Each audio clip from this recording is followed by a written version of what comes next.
né? Você começou falando sobre a gente aqui, os brasileiros, produzir coisa brasileira, né? Parece que a gente tem um pouco de vergonha da nossa cultura, né? Como é que você vê aqui na Baixada a questão da cultura? Você que vivenciou bastante a cultura aqui, como é que você vê o cenário?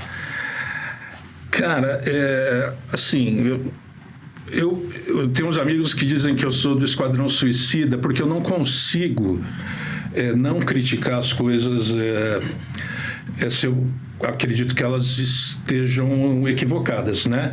Então você tem de tudo, como você tem em qualquer ramo profissional, qualquer área da sociedade, você tem os caras legais, você tem os caras que não prestam, né, e tal. Então muita coisa que aconteceu em Santos, né, nós nunca mais tivemos governo, né, nos últimos 30 anos, isso é óbvio, mas quando tinha governo na cidade, né, eu sou uma vítima do desgoverno. Passei 1 ano sem poder andar e caminhar, por isso que eu estou lindo, assim, fortinho, porque eu pisei voltando de uma atividade com meu filho, depois de 4 horas quase de caminhada, eu pisei numa boca de lobo aberta, eu fui atravessar a rua e tive um estiramento, mas enfim.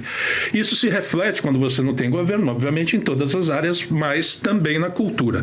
Nós tivemos aí Taná Correia, saudoso, querido, que juntamente com o Reinaldinho Martins foram os 2 maiores, talvez, secretários, talvez não, com certeza, talvez eu esteja esquecendo de um ou outro.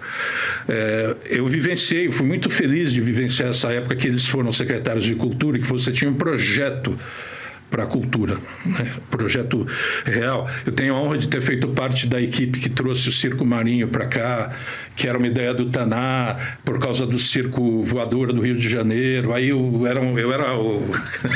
Taná me colocou de assessor para assuntos de música popular brasileira. Não era remunerado. Que responsa, hein? Sem remuneração. Aí eu eu estudava nessa época no CLAN, lá no Conservatório do Zimbutril. Aí eu descia do ônibus ali no canal, já atravessava e ia lá para o Teatro Municipal, né?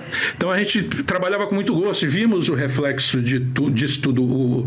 Só que, conforme você vai tendo um desgoverno em todas as áreas, você tem também na área da cultura os aproveitadores, você tem as pessoas que gostam de fazer parte de um secto porque farinha pouca meu pirão primeiro, entendeu? Eu brigo e brigarei a vida inteira para que quando você tem um orçamento, um recurso para a cultura, no caso que é o que a gente está discutindo, que a gente deveria discutir uma maneira de isso servir para todos. Porque você fazendo um edital, eu cansei de falar isso lá quando eu tinha o meu programa de rádio. A pessoa que mora na Vila Gilda, cara, o rapaz que está fazendo a arte da periferia, que hoje talvez seja a arte mais forte que nós temos na nossa região, seja o pessoal daí da cultura da periferia, o cara ele não tem fibra na internet para ficar lendo um edital como eu posso, ou pegar e copiar e mandar imprimir em algum lugar. Tudo isso custa muito dinheiro. Então, eu sempre pensei que a gente deveria ter um fundo, você cadastraria os artistas e você dividiria aquele fundo para todo mundo. Muita gente aí que eu conheço é contra isso. Tem gente aí que eu conheço que se diz de esquerda e é contra você fragmentar isso. Porque é óbvio que se a gente quer justiça social em tudo, eu quero que o cara que está na periferia, que não tem internet de fibra que eu tenho, que não tem como mandar imprimir o negócio para depois ler sentado na praia tomando uma breja, entendeu? Eu quero que o cara tenha a mesma chance que eu, porque de repente até o que ele faz é muito mais legal do que eu faço, muito mais interessante. Então, justamente da área da cultura que pode transformar a realidade. E aí você pode pegar, assim, na área da cultura em tudo, viu? Na literatura, que eu tenho participação, no cinema, assim, eu sei que é uma questão de sobrevivência, e as pessoas vão se adequando àquelas condições, e o que eu penso é que a gente não deve, principalmente quem é da cultura, você não pode se adequar, você tem que lutar muito mais, né, do que se adequar às coisas. Não, se está pingando o meu aqui, está tudo certo. Não é assim. Tanto que eu fui da comissão que criou o Faculte, eu tenho a honra de ter integrado aquela comissão. Na época, eu acho que eu ainda era do Conselho de Cultura, que eu tive a honra de ser eleito e reeleito também. E por uma questão de ética, eu falei para o pessoal, quando aprovou o Faculte, né, que é uma briga que vem lá dos anos 90 e tal, eu falei, eu não posso participar disso.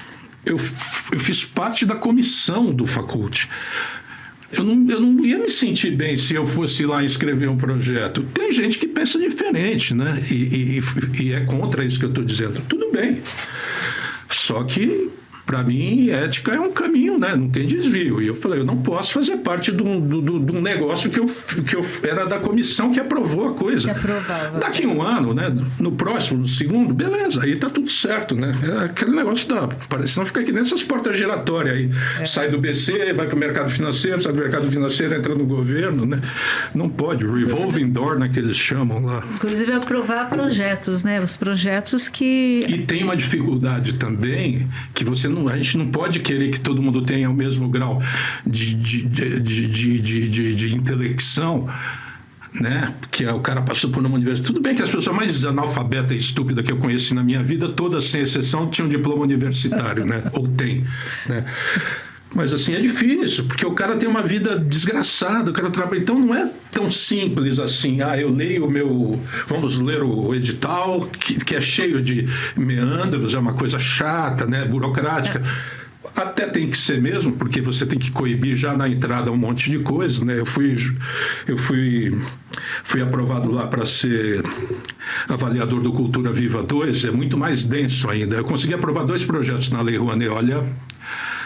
É uma burocracia. Não consegui né? captação, né? Mas consegui aprovar quase um na integralidade, era 300 e poucos mil, e um outro de quase 500 mil, que eles cortaram 3.800 de uma verba lá. Mas é um catatal assim. Só que, volto a dizer, eu tinha uma infraestrutura, né, cara? Eu podia ficar no computador ali o dia inteiro, podia imprimir. Inclusive, a Secretaria de Cultura, pensando nisso, poderia ter um setor, ter gente que fizesse essa elucidasse, né? Do que você precisa, entendeu? As pessoas que têm menos acesso, por exemplo, poderiam estar lá e tirar suas dúvidas, fazer, inclusive. Eu acho que seria para poder universalizar meu pai falava, os direitos, né? Não precisa ficar falando muito eu não gosto de ficar falando de mim, mas assim, o seu criado aqui, na época lá, é uma das coisas que eu propus. Eu falei assim, gente, vamos criar uma unidade volante. Nunca dá, né? Mas se for para fazer uns 15 quilômetros não sei o quê, pinta patrocínio para tudo. Se for para fazer um de cachorrinho não sei o quê, pinta dinheiro para tudo. Mas a gente faz uma unidade volante, com internet, 4, 5, 6 computadores, o que couber ali dentro dessa unidade volante, vai para a periferia, o cara entra lá, tem impressora, tem tudo, o cara baixa o negócio, não vai ficar muito tempo lendo ali no computador, mas ele baixa, imprime e leva para casa. Pronto. Já resolveu o problema do cabra. Aí ele lê, né? Então, essa questão do acesso você já estaria resolvendo. E uma outra coisa que eu sempre propunha era do senso cultural. Da gente identificar, primeiro em Santos, né? E depois, até um dos projetos que eu aprovei na Lei Rouanet, que era o Autoria Cai na Estrada, era isso, a gente ia viajar, né? E fazer um mapeamento das manifestações artísticas de toda a Baixada Santista. Então era um projeto muito interessante. Obviamente, não encontrei nenhum empresário local que se dispusesse a financiar o projeto, né? Como não consegui fazer o do Raul Soares e etc. Acho que o problema é esse, né? Acho que da lei Rouanet. Por isso que eu saúdo muito, sim, agora nesse novo governo, no governo Lula, que liberou quase ou mais de 4 bilhões, né, para a cultura. É um investimento direto. Você não fica dependendo do empresário que vai querer depois financiar. Porque o empresariado quer lucro, ele vai apoiar o que acha que vai ter mais retorno para ele e tal. Então, coisas importantes, projetos importantes como esse que você está colocando, de repente não encontra patrocínio. Agora, se você tem aprovado com recurso direto da União, ou da Prefeitura, ou do Estado, que seja... ele não tem esse viés de lucro, de mercado, né? Deveria ser diferente. Porque não pode, né? Como saúde, educação, cultura, você não pode ter uma lógica de mercado para isso. Nada contra que a cultura eventualmente se transforme numa coisa, né? Num derivativo que dê lucro. Isso aí tá tudo bem. Obviamente o Chico Buarque vende muito disco, todo mundo vende, tudo, né? Tá tudo certo, mas a gênese do negócio, como você falou, entre vir apoiar o projeto do Olavo Dada e o projeto do... E são poucos os empresários que têm cultura, né? Que leram um livro, que tem uma estante em casa com livro, com os bons filmes, né? São muito poucos, muito poucos. Tinha o Zé Mindlin, né? Tem um ou outro aí que era bibliófilo, um grande cara. Até uma vez em São Paulo, eu estava na ponta do ônibus, ele passou de carro lá com o motorista. Eu dei um monte de tchau para ele não viu. Aí ele, depois, no final, ele olhou assim, ficou acho, com medo de sequestro, né? Quem é esse cara aí e tal?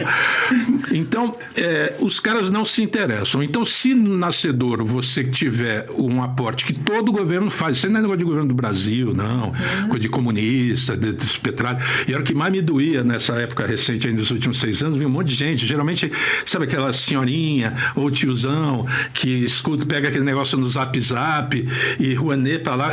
Aí um dia eu tive que falar para 2 senhoras, né? Eu falei, a senhora acha que o Rouanet é o quê? É um guichê que a gente vai lá, os artistas que apoiam o Lula ou a esquerda, passa lá, pega o dinheiro e vai embora. Não é assim, a senhora não tem a menor noção do que a senhora está falando. Eu aí expliquei para ela, né? Pena que eu não tinha. Isso aqui, eu não consegui, eu aprovei 2 projetos, não consegui captar. Não é assim que vai pegar dinheiro. Agora, quando você tem, e eu vi isso no Cultura Viva 2, né? Que você, até isso é legal, eu não podia analisar nenhum projeto de saúde do estado de São Paulo, que era o meu estado. Então, eu analisei projetos de Espírito Santo, Minas Gerais e Rio de Janeiro. Vi cada coisa linda, vi cada porcaria também muito ruim, né? E coisas oportunistas, assim, dessas entidades geralmente ligadas a questões religiosas e tal, mas vi muita coisa legal também, vi coisas lindas. Aí você dá a nota, né? Eu aprovei lá alguns projetos, aí você tem todo um vai e vem, aí o cara que é o que está lá monitorando, ele pergunta por que você deu a nota tal, por que você escreveu essa justificativa. Então era muito legal. Esses projetos já passavam direto para receber a verba.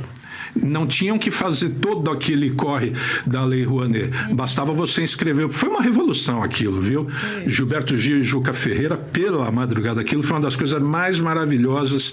Por isso que me doía tanto de eu ver, assim, artistas aqui da região votando na direita. Fala, cara, que você tem noção do negócio? Não tem, né? Agora, analisando o público consumidor,